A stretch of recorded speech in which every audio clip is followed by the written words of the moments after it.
Норвешкиот Нобелов комитет денеска во Осло соопшти дека годинашниот добитник на Нобеловата награда за мир е колумбискиот председател Хуан Мануел Сантос.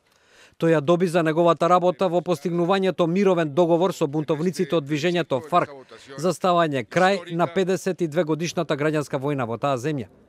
Соопштувајќи го добитникот, шефот на Норвешкиот комитет Каци Кулман изјави: The award should also be seen as a tribute to the Colombian people who, despite great hardships and abuses, have not given up hope of a just peace, and to all the parties who have contributed to this peace process. Ова е своевидно изненадување со оглед на тоа што колумбиците во неделата на референдум го отфрлија мировниот договор со марксистичката бунтовничка група. Сантос вети дека има намера да го заживее мировниот план и покрај резултатот од референдумот.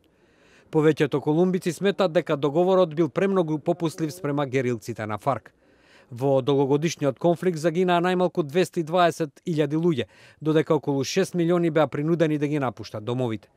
64 годишниот Сантос ги почна мировните преговори со ФАРК во 2012 година во Хавана. И двете страни се договорија за создавање посебни трибунали за судење на поранешни борци, како и амнестија од која ќе бидат исклучени оние кои извршиле воени злосторства и злосторства против човештвото.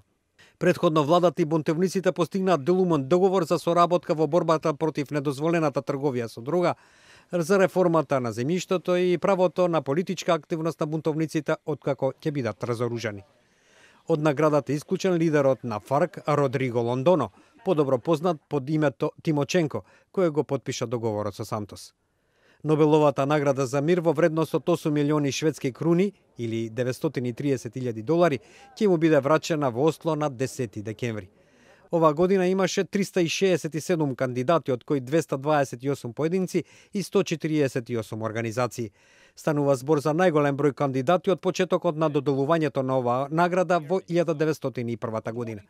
Меѓу нив беа од дипломатите кои преговараа за иранскиот нуклеарен договор, како американскиот државен секретар Џон Кери и шефот на иранската дипломатија Мохамед Џавад Зариф, до жените припаднички на језидите, кои како робинки беа држани од милитантите на исламската држава.